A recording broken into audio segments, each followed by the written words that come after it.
ಇದು ಸಮಾಜ ಕಲ್ಯಾಣ ಇಲಾಖೆಯ ಹಾಸ್ಟೆಲ್. ಆದರೆ ಈ ಹಾಸ್ಟೆಲ್ಗೆ ಮೂಲಭೂತ ಸೌಕರ್ಯಗಳೇ ಇಲ್ಲ. ಕತ್ತಲಲ್ಲೇ ಕಾಲವನ್ನ ಕಳೀತಾ ಇದ್ದಾರೆ ಈ ವಿದ್ಯಾರ್ಥಿಗಳು. ಆಕ್ರೋಶವನ್ನು ವ್ಯಕ್ತಪಡಿಸ್ತಾ ಇದ್ದಾರೆ. ಈಗ ಗದಗ ಸಮಾಜ ಕಲ್ಯಾಣ ಇಲಾಖೆಯ ನಂಬರ್ 2 ಹಾಸ್ಟೆಲ್ನ ದುಸ್ಥಿತಿ ಇದು. PUC ಹಾಗೂ ಪದವಿ ಕಾಲೇಜು ವಿದ್ಯಾರ್ಥಿಗಳ ಹಾಸ್ಟೆಲ್ ಇದು. ಆದರೆ ಈ ಹಾಸ್ಟೆಲ್ ಅಲ್ಲಿ ಕನಿಷ್ಠ ಸೌಲಭ್ಯವೂ ಇಲ್ಲ. 230 ಮಂದಿ ವಿದ್ಯಾರ್ಥಿಗಳಿದ್ದಾರೆ ಇಲ್ಲಿ. ಆ ವಿದ್ಯಾರ್ಥಿಗಳಿಗೆ ಬೆಡ್ ವ್ಯವಸ್ಥೆ ಇಲ್ಲ, ಕರೆಂಟ್ ಮೊದಲೇ ಇಲ್ಲ, ಕತ್ತಲೆಯಲ್ಲೇ ಇರುವಂಥ ಪರಿಸ್ಥಿತಿ. ಹಾಸ್ಟೆಲ್ ಅಲ್ಲಿ ಇನ್ನು ಕೊಡುವಂಥ ಊಟ ಅದ್ರ ಬಗ್ಗೆ ಕೇಳೋದೇ ಬೇಡ. ಆ ಗೋಧಿಯಲ್ಲಿ ಹುಳುಗಳ ರಾಶಿ ಇದೆಯಂತೆ, ಅದನ್ನೇ ಚಪಾತಿ ಮಾಡಿಕೊಡ್ತಾರಂತೆ. ಇದು ವಿದ್ಯಾರ್ಥಿಗಳ ಆಕ್ರೋಶವನ್ನು ವ್ಯಕ್ತಪಡಿಸ್ತಾ ಇರೋದು. ಸಮಾಜ ಕಲ್ಯಾಣ ಇಲಾಖೆಯ ಹಾಸ್ಟೆಲ್ನಲ್ಲಿ ಮೂಲಭೂತ ಸೌಕರ್ಯಗಳು ಮೊದಲೇ ಇಲ್ಲ. ಹೊಟ್ಟೆಗಾದರೂ ಕೊಡ್ತಾರ ಅಂತ ಅಂದ್ಕೊಂಡ್ರೆ ಆ ಗೋಧಿಯಲ್ಲಿ ಅಕ್ಕಿಯಲ್ಲಿ ರಾಶಿ ರಾಶಿ ಹುಳುಗಳೆಲ್ಲವೂ ಇದೆ, ಅದನ್ನೇ ಕೊಡ್ತಾರೆ ನಮಗೆ ಅಂತ ಈಗ ಆಕ್ರೋಶವನ್ನು ವ್ಯಕ್ತಪಡಿಸ್ತಾ ಇದ್ದಾರೆ.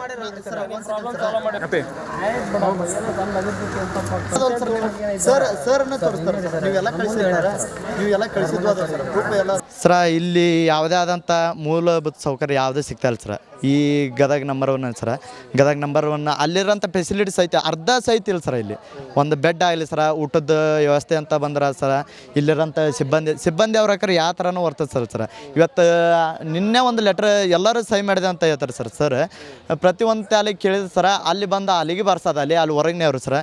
ನಾವೇನೋ ಬಾಯ್ ಮಾಡ್ತೀವಿ ಅಂತಂದು ಕಂಪ್ಲೀಟ್ ಆಗಿದೆ ಸರ. ಇಲ್ಲಿರೋಂಥ ವಿದ್ಯಾರ್ಥಿ ಯಾರು ಇಲ್ಲ ಸರ. ಇಲ್ಲಿ ನೋಡಿ ಸರ, ಎಲ್ಲ ಕತ್ತಲ್ದಾಗ ಇವತ್ತಿಗೆ 1.5-2 ತಿಂಗಳಾಯ್ತು ಸರ. ಕತ್ತಲ್ದಾಗ ಬದುಕ್ತಾ ಇದ್ದಾರೆ ವಿದ್ಯಾರ್ಥಿ ಸರ್. ಯಾವುದೇ ಅಂತ ವಿದ್ಯಾರ್ಥಿಗೆ ಯಾವುದು ಸವಲತ್ತು ಅನ್ನೋದು ಇಲ್ಲ ಸರ. ವಿತ್ ಟಾಯ್ಲೆಟ್ ಕ್ಲೀನ್ ಇಲ್ಲ ಸರ. ರೂಮ್ ಒಳಗೆ ಒಂದೊಂದು ಬಾಕ್ಲು ಮುರಿದವು ಸರ, ಅದ್ರಾಗ ಮಲ್ಕೊತಾರೆ ಸರ. ಫೋನ್ಗಿನ ಕೊಳುವಾದ್ರೆ ಜವಾಬ್ದಾರ ಅಲ್ಲ ಅಂತ ಸರ. ಸರ ಇವು ಅಮೌಂಟ್ ಮತ್ತು ಮೊನ್ನೆ ಸರ ಸ್ಟಾರ್ಟಿಂಗ್ ಆದಂಥ ಫಸ್ಟ್ PU ಆಗಲಿ, ಸೆಕೆಂಡ್ PU ಡಿಗ್ರಿ. ಬಡ ಮಕ್ಕಳ ಶಿಕ್ಷಣಕ್ಕಾಗಿ ಸರ್ಕಾರ ಕೋಟ್ಯಾಂತರ ರೂಪಾಯಿ ಹಣವನ್ನು ವೆಚ್ಚ ಮಾಡುತ್ತೆ. ಆದರೆ ಗದಗನಲ್ಲಿ ಅಧಿಕಾರಿಗಳ ದಿವ್ಯ ನಿರ್ಲಕ್ಷ್ಯದಿಂದ ಬಡ ಮಕ್ಕಳು ಪರದಾಡುವಂಥ ಪರಿಸ್ಥಿತಿ ನಿರ್ಮಾಣವಾಗಿದೆ. ಇಲ್ಲಿ ಇವಾಗ ಕಗ್ಗತ್ತಲು ಆವರಿಸಿರುವಂಥದ್ದು. ನಾವಿವಾಗ ಗದಗ ನಗರದಲ್ಲಿರುವಂಥ ಸಮಾಜ ಕಲ್ಯಾಣ ಇಲಾಖೆಗೆ ಒಳಪಡುವಂಥ ಸರ್ಕಾರಿ ಮ್ಯಾಟ್ರಿಕ್ ನಂತರದ ಬಾಲಕರ ವಸತಿ ನಿಲಯದಲ್ಲಿದ್ದೇವೆ. ಇಲ್ಲಿ ನಾವು ದೃಶ್ಯದಲ್ಲಿ ಕೂಡ ನೋಡ್ತಾ ಇರ್ಬೋದು, ಯಾವುದೇ ರೀತಿಯಿಂದ ರಾತ್ರಿ ಆದರೂ ಕೂಡ ಇಲ್ಲಿ ಸಂಪೂರ್ಣವಾಗಿ ಕಗ್ಗತ್ತಲು ಆವರಿಸುತ್ತೆ. ಇಡೀ ವಾತಾವರಣನೂ ಕೂಡ ಸಂಪೂರ್ಣವಾಗಿ ಕತ್ತಲೆನಿರುತ್ತೆ.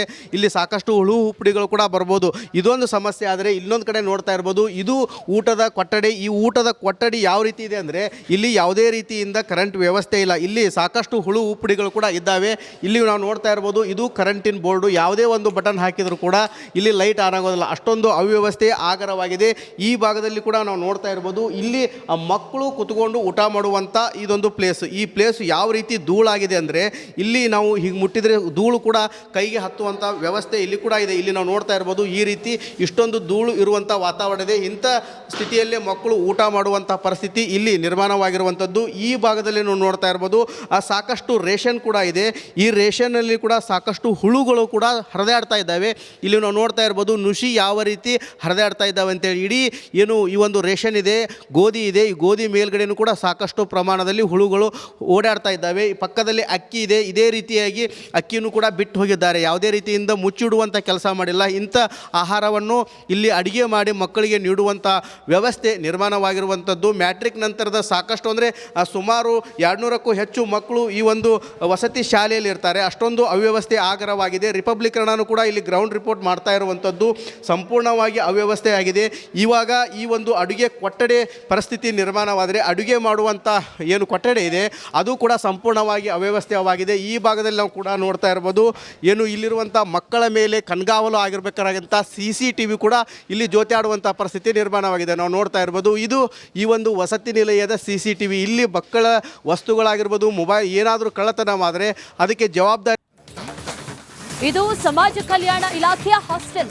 ಆದರೆ ಈ ಹಾಸ್ಟೆಲ್ಗೆ ಮೂಲಭೂತ ಸೌಕರ್ಯಗಳೇ ಇಲ್ಲ.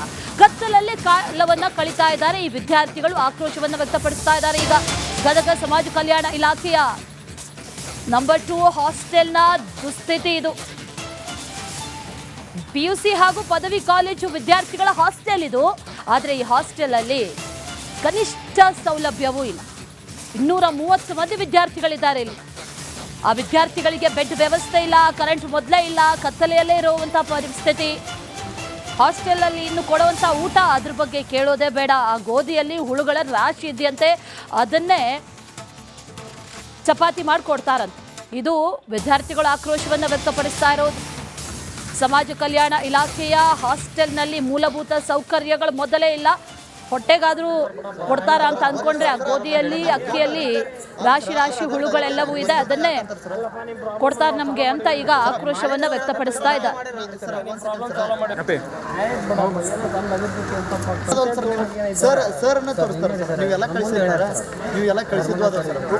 ಸರ ಇಲ್ಲಿ ಯಾವುದೇ ಆದಂಥ ಮೂಲಭೂತ ಸೌಕರ್ಯ ಯಾವುದೇ ಸಿಗ್ತಾ ಇಲ್ಲ ಸರ. ಈ ಗದಗ ನಂಬರ್ 1 ಸರ, ಗದಗ ನಂಬರ್ 1 ಅಲ್ಲಿರೋಂಥ ಫೆಸಿಲಿಟೀಸ್ ಐತೆ ಅರ್ಧ ಸಹಿತ ಇಲ್ಲ ಸರ. ಇಲ್ಲಿ ಒಂದು ಬೆಡ್ ಆಗಲಿ ಸರ, ಊಟದ ವ್ಯವಸ್ಥೆ ಅಂತ ಬಂದ್ರೆ ಸರ, ಇಲ್ಲಿರೋಂಥ ಸಿಬ್ಬಂದಿ ಅವ್ರ ಹಾಕರೆ ಯಾವ ಥರನೂ ವರ್ತದೆ ಸರ್. ಇವತ್ತು ನಿನ್ನೆ ಒಂದು ಲೆಟ್ರ್ ಎಲ್ಲರೂ ಸಹಿ ಮಾಡಿದೆ ಅಂತ ಹೇಳ್ತಾರೆ ಸರ್. ಪ್ರತಿಯೊಂದು ತಾಲಿಗೆ ಕೇಳಿದ್ರೆ ಸರ, ಅಲ್ಲಿ ಬಂದು ಅಲ್ಲಿಗೆ ಬರ್ಸೋದು, ಅಲ್ಲಿ ಹೊರಗಿನೇ ಅವರು ಸರ. ನಾವೇನೋ ಬಾಯ್ ಮಾಡ್ತೀವಿ ಅಂತಂದು ಕಂಪ್ಲೀಟ್ ಆಗಿದೆ ಸರ. ಇಲ್ಲಿರೋಂಥ ವಿದ್ಯಾರ್ಥಿ ಯಾರು ಇಲ್ಲ ಸರ. ಇಲ್ಲಿ ನೋಡಿ ಸರ, ಎಲ್ಲ ಕತ್ತಲ್ದಾಗ ಇವತ್ತಿಗೆ 1.5-2 ತಿಂಗಳಾಯ್ತು ಸರ. ಕತ್ತಲ್ದಾಗ ಬದುಕ್ತಾ ಇದ್ದಾರೆ ವಿದ್ಯಾರ್ಥಿ ಸರ್. ಯಾವುದೇ ಅಂತ ವಿದ್ಯಾರ್ಥಿಗೆ ಯಾವುದು ಸವಲತ್ತು ಅನ್ನೋದು ಇಲ್ಲ ಸರ. ವಿತ್ ಟಾಯ್ಲೆಟ್ ಕ್ಲೀನ್ ಇಲ್ಲ ಸರ. ರೂಮ್ ಒಳಗೆ ಒಂದೊಂದು ಬಾಕ್ಲು ಮುರಿದವು ಸರ, ಅದ್ರಾಗ ಮಲ್ಕೊತಾರೆ ಸರ. ಫೋನ್ಗಿನ ಕೊಳವಾದ್ರೆ ಜವಾಬ್ದಾರ ಅಲ್ಲ ಅಂತ ಸರ.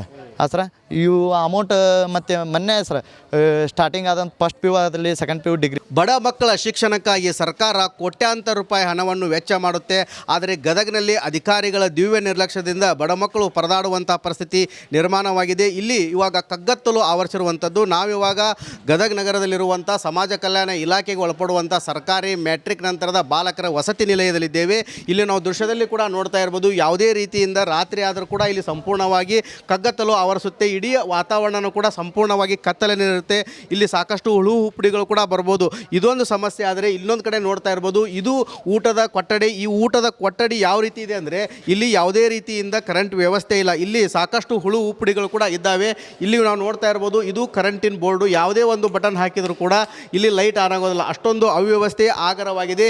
ಈ ಭಾಗದಲ್ಲಿ ಕೂಡ ನಾವು ನೋಡ್ತಾ ಇರ್ಬೋದು, ಇಲ್ಲಿ ಮಕ್ಕಳು ಕುತ್ಕೊಂಡು ಊಟ ಮಾಡುವಂಥ ಇದೊಂದು ಪ್ಲೇಸ್. ಈ ಪ್ಲೇಸ್ ಯಾವ ರೀತಿ ಧೂಳಾಗಿದೆ ಅಂದರೆ ಇಲ್ಲಿ ನಾವು ಹೀಗೆ ಮುಟ್ಟಿದರೆ ಧೂಳು ಕೂಡ ಕೈಗೆ ಹತ್ತುವಂಥ ವ್ಯವಸ್ಥೆ ಇಲ್ಲಿ ಕೂಡ ಇದೆ. ಇಲ್ಲಿ ನಾವು ನೋಡ್ತಾ ಇರ್ಬೋದು, ಈ ರೀತಿ ಇಷ್ಟೊಂದು ಧೂಳು ಇರುವಂಥ ವಾತಾವರಣ ಇದೆ. ಇಂಥ ಸ್ಥಿತಿಯಲ್ಲೇ ಮಕ್ಕಳು ಊಟ ಮಾಡುವಂಥ ಪರಿಸ್ಥಿತಿ ಇಲ್ಲಿ ನಿರ್ಮಾಣವಾಗಿರುವಂಥದ್ದು. ಈ ಭಾಗದಲ್ಲಿ ನಾವು ನೋಡ್ತಾ ಇರ್ಬೋದು, ಸಾಕಷ್ಟು ರೇಷನ್ ಕೂಡ ಇದೆ. ಈ ರೇಷನ್ನಲ್ಲಿ ಕೂಡ ಸಾಕಷ್ಟು ಹುಳುಗಳು ಕೂಡ ಹರಿದಾಡ್ತಾ ಇದ್ದಾವೆ. ಇಲ್ಲಿ ನಾವು ನೋಡ್ತಾ ಇರ್ಬೋದು, ನುಷಿ ಯಾವ ರೀತಿ ಹರಿದಾಡ್ತಾ ಇದ್ದಾವೆ ಅಂತೇಳಿ. ಇಡೀ ಏನು ಈ ಒಂದು ರೇಷನ್ ಇದೆ, ಗೋಧಿ ಇದೆ, ಈ ಗೋಧಿ ಮೇಲ್ಗಡೆಯೂ ಕೂಡ ಸಾಕಷ್ಟು ಪ್ರಮಾಣದಲ್ಲಿ ಹುಳುಗಳು ಓಡಾಡ್ತಾ ಇದ್ದಾವೆ. ಪಕ್ಕದಲ್ಲಿ ಅಕ್ಕಿ ಇದೆ. ಇದೇ ರೀತಿಯಾಗಿ ಅಕ್ಕಿಯನ್ನು ಕೂಡ ಬಿಟ್ಟು ಹೋಗಿದ್ದಾರೆ. ಯಾವುದೇ ರೀತಿಯಿಂದ ಮುಚ್ಚಿಡುವಂಥ ಕೆಲಸ ಮಾಡಿಲ್ಲ. ಇಂಥ ಆಹಾರವನ್ನು ಇಲ್ಲಿ ಅಡುಗೆ ಮಾಡಿ ಮಕ್ಕಳಿಗೆ ನೀಡುವಂಥ ವ್ಯವಸ್ಥೆ ನಿರ್ಮಾಣವಾಗಿರುವಂಥದ್ದು. ಮ್ಯಾಟ್ರಿಕ್ ನಂತರದ ಸಾಕಷ್ಟು ಅಂದರೆ ಸುಮಾರು 200ಕ್ಕೂ ಹೆಚ್ಚು ಮಕ್ಕಳು ಈ ಒಂದು ವಸತಿ ಶಾಲೆಯಲ್ಲಿ ಇರ್ತಾರೆ. ಅಷ್ಟೊಂದು ಅವ್ಯವಸ್ಥೆ ಆಗರವಾಗಿದೆ. ರಿಪಬ್ಲಿಕ್ ಕನ್ನಡನೂ ಕೂಡ ಇಲ್ಲಿ ಗ್ರೌಂಡ್ ರಿಪೋರ್ಟ್ ಮಾಡ್ತಾ ಇರುವಂಥದ್ದು. ಸಂಪೂರ್ಣವಾಗಿ ಅವ್ಯವಸ್ಥೆ ಆಗಿದೆ. ಇವಾಗ ಈ ಒಂದು ಅಡುಗೆ ಕೊಠಡಿ ಪರಿಸ್ಥಿತಿ ನಿರ್ಮಾಣವಾದರೆ ಅಡುಗೆ ಮಾಡುವಂಥ ಏನು ಕೊಠಡಿ ಇದೆ ಅದು ಕೂಡ ಸಂಪೂರ್ಣವಾಗಿ ಅವ್ಯವಸ್ಥೆವಾಗಿದೆ. ಈ ಭಾಗದಲ್ಲಿ ನಾವು ಕೂಡ ನೋಡ್ತಾ ಇರ್ಬೋದು, ಏನು ಇಲ್ಲಿರುವಂಥ ಮಕ್ಕಳ ಮೇಲೆ ಕಣ್ಗಾವಲು ಆಗಿರಬೇಕಾದಂಥ CCTV ಕೂಡ ಇಲ್ಲಿ ಜೋತಾಡುವಂಥ ಪರಿಸ್ಥಿತಿ ನಿರ್ಮಾಣವಾಗಿದೆ. ನಾವು ನೋಡ್ತಾ ಇರ್ಬೋದು, ಇದು ಈ ಒಂದು ವಸತಿ ನಿಲಯದ CCTV. ಇಲ್ಲಿ ಮಕ್ಕಳ ವಸ್ತುಗಳಾಗಿರ್ಬೋದು, ಮೊಬೈಲ್ ಏನಾದರೂ ಕಳ್ಳತನ ಆದರೆ ಅದಕ್ಕೆ ಜವಾಬ್ದಾರಿ ಯಾರು ಅನ್ನುವ ಪ್ರಶ್ನೆ ಕೂಡ ಕಾಡುವಂತಿರುವಂಥದ್ದು.